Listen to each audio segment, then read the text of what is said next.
je m'appelle iPaul, je suis le tout dernier modèle. Parlons de moi. Je suis composé de divers éléments tels que du plomb, du cuivre, du lithium, du fer, du cadmium et plein d'autres éléments qui ont été puisés dans des mines aux quatre coins du monde. Et n'oubliez pas que je suis fait également de 50% de plastique, ressource polluante de plus en plus rare de nos jours. Au fur et à mesure que je suis fabriqué, ces ressources s'amenuisent. En ce moment, tout le monde m'admire dans les vitrines des magasins. D'ailleurs, je vais bientôt être adopté vu que 54 portables sont achetés chaque seconde dans le monde. Ah tiens, mon charme a opéré. Je crois que je lui ai tapé dans l'œil. Oh, j'adore ma nouvelle vie. On ne se quitte plus. Mais ce bonheur fut de courte durée. J'aurais pas dû me faire d'illusions. Après tout, les gens changent de téléphone en moyenne tous les 18 mois. Ok, lui il est un peu plus grand et attention, son bouton volume à gauche, c'est vrai que ça change tout. Je comprends mieux le phénomène d'obsolescence esthétique, qui consiste pour les industriels de créer chez le consommateur un sentiment de besoin de renouveler son appareil. J'atterris dans un vieux tiroir sombre au fond de la maison. Cependant, je suis loin d'être seul, car en moyenne, 3 à 4 portables sont stockés par ménage français. Et dire que je suis encore opérationnel, mais quel gâchis! Et puis un beau jour, me voilà dans une poubelle parmi divers déchets. Je ne pourrais donc pas être recyclé car j'ai été mal trié, comme 70% des déchets électroniques. Alors direction les pays en voie de développement tels que le Nigeria ou le Ghana, là où il n'existe pas encore de normes environnementales et où on peut donc nous balancer sans avoir à se soucier de notre avenir.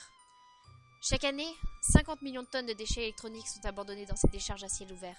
Un semblant de tri est effectué par des enfants pour récupérer certaines pièces facilement revendables.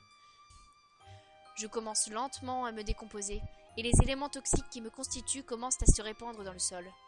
Ceux-ci s'infiltrent dans les nappes phréatiques. Ils polluent alors l'eau et les terres des villages à proximité.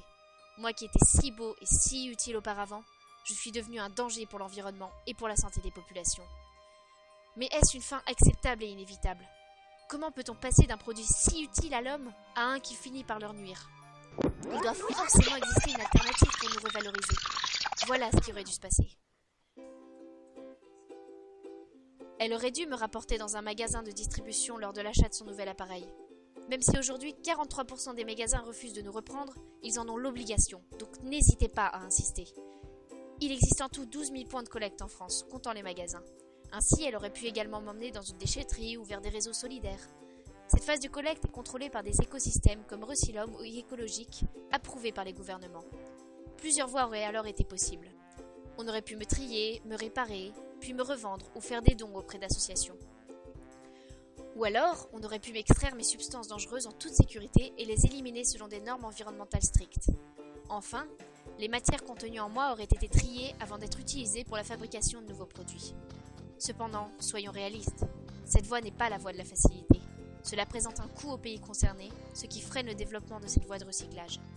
Mais il est possible de réduire nos déchets électroniques en privilégiant la réparation de nos produits plutôt que leur achat. Ceci nous permettrait de diminuer le prélèvement des ressources naturelles, réduisant ainsi leur impact environnemental. Réduire l'impact de l'homme sur l'environnement est un enjeu majeur de nos jours. Alors soyez responsables et permettez de donner une seconde vie à vos appareils. Vous épuisez notre planète, alors agissez.